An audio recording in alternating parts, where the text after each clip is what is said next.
preciso mandar um mensageiro, eu mesmo falo, vocês são os meus filhos.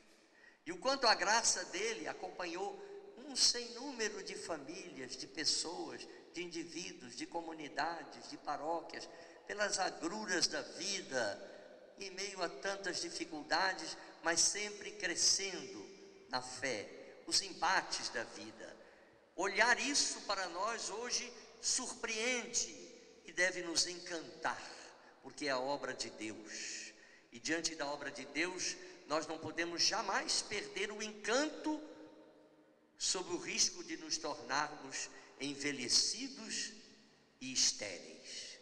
O encanto deve ser um valor constante na vida do verdadeiro cristão, diante dos mais diversos fatos.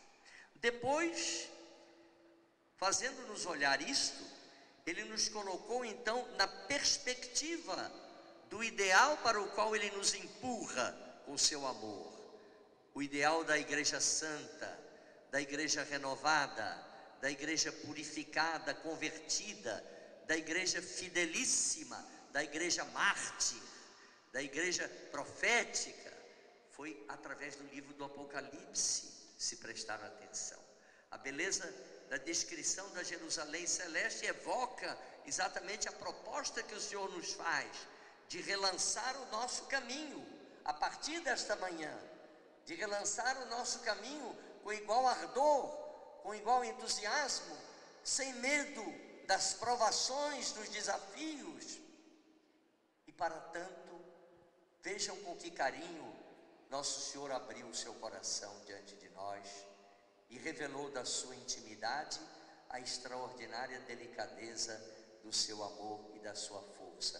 Esta página do Evangelho de João, tão comovedora, o Senhor se revela presente conosco, muito concretamente nos diz que em busca desse ideal, que às vezes parece quase impossível, é Ele quem nos conduz diariamente, é Ele quem está dentro da sua igreja santa e pecadora. E interessante que Ele faz questão de colar nossos pés no chão da realidade, ninguém alienado, ninguém abstrato. Por isso Ele reza ao Pai: não peço que os tires do mundo, porque o nosso caminho tem que ser dentro do mundo. O caminho da igreja tem que ser dentro da história da humanidade, dentro do mundo concreto, tal como ele é hoje, não ontem, nem amanhã, hoje. E ele acrescenta: mas peço-vos que os defendais do maligno. Então essa certeza, nosso Senhor nos reafirma. Por quê? Porque Ele sabe que muitas vezes a chama da esperança bruxoleia no nosso coração, sacudido, balanceado, sofrido por tantos problemas que descem sobre nós através da mídia de maneira espantosa. Ele sabe que muitas vezes nessa navegação da internet nós somos sacudidos e virados pelo avesso, porque ninguém mais tem privacidade nenhuma. Isso às vezes atemoriza, assusta, e ele então diz: não peço que os tires do mundo, mas que os livreis do mal, do maligno, porque Ele está ao nosso lado.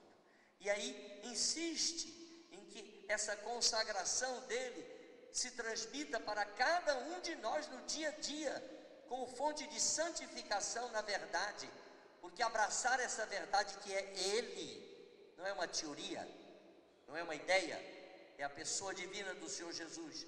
Abraçar essa verdade exige de nós rupturas muito grandes, para que a novidade se faça, como ele mesmo disse na segunda leitura: faço novas todas as coisas. A novidade se faça dentro de nós, no cotidiano, é ali na nossa vida familiar, onde muitas vezes os problemas adquirem uma dimensão que assustam, é ali nos relacionamentos profissionais, onde muitas vezes somos sacudidos e tentados pelos esquemas da corrupção maliciosa, é ali na nossa própria vivência comunitária, onde muitas vezes o choque de ideias parece levantar barreiras entre uns e outros. É dentro desse contexto que ele nos pede abrir o coração para que o Espírito dele, esse mesmo Espírito que vamos adorar amanhã na celebração de Pentecostes, possa transformar dentro de nós, alargar os horizontes da reflexão, não nos deixando ter medo de pensar.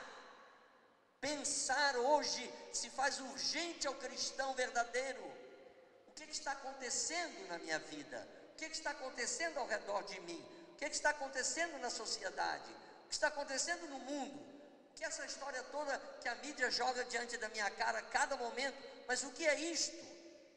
Todas essas questões têm que elevar o nosso coração num ato de profunda esperança e fé, levando-nos a dobrar os joelhos na adoração para reconhecer: está acontecendo a história que o Senhor Jesus quer que aconteça, dentro da qual nos colocou como um fermento de transformação irradiante dos verdadeiros valores que a modernidade tenta eliminar, combater e arrancar do coração do homem. Nossa missão é esta, cada um de nós, diariamente, no que faz, atua, trabalha, caminha, cada um de nós, ali é chamado a ser esse fermento, no escondido da fé, sem aparecer muito, frágil talvez, diante da grande manifestação do maligno, mas nessa fragilidade está a potência de Deus, a potência do Senhor Jesus, que através de Paulo nos falou: escolhi o que não é, para confundir o que pensa que é, escolhi o que é fraco, para confundir o que pensa que é forte. Por isso, nós não podemos jamais compactuar com os esquemas orgulhosos, vaidosos, de uma mentalidade arrogante, que pretende prescindir de Deus para construir um mundo de ciência sem Deus. Não, temos que ser o fermento da organização desse mundo, pelos caminhos da sabedoria, da educação, do zelo pela saúde, da organização da consciência política, da gestão do bem comum, da transparência nas atitudes éticas e morais. Tudo isso é obra do Espírito em nós, meus irmãos, e dentro desse quadro vamos percebendo a grande batalha para a qual o Espírito nos impulsiona no amanhã da vida, que é a defesa da família e a proclamação do santuário da vida, tão violentamente traumatizada por uma guerra que quer acabar com ela, mas nós somos os discípulos daquele que venceu, e ele mesmo disse: no mundo vocês terão muitas tribulações, mas tenham confiança, porque eu venci o mundo. Essa frase, cada católico, ao abrir o olho de manhã, tem que repeti-la com um ardor, não é com cansaço, é com ardor, com firmeza, para tanto nos ensine a Virgem Maria, nossa mãe, ela que nunca vacilou, mesmo quando a manifestação do mal no Calvário parecia cantar uma vitória definitiva sobre o enviado do Senhor, ela ali de pé, com a alma rasgada, sabia que aquilo passava, porque o seu filho ressuscitaria vitorioso.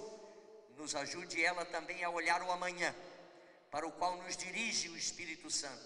A Arquidiocese de Niterói, recolhendo esta memória no louvor, quer se comprometer com o Senhor Jesus, sem medo, sem vacilar, a enfrentar os novos areópagos do mundo moderno, com as suas filosofias, pensamentos, questões, com a sua pseudo-moral, com tudo isso, com a sua arrogância trombeteadora, quer enfrentar tudo isso, não com as nossas forças, mas com a força daquele que tudo venceu, o Senhor Jesus. Nossas pastorais todas precisam se impregnar cada vez mais desta ardente paixão pelo Senhor, para olhar as situações novas que surgem cada dia, sem medo de contemplá-las e procurar, à luz do Espírito, como abordá-las, como dialogar com elas, como levar a elas a proposta forte de Jesus Cristo, que nunca decepciona.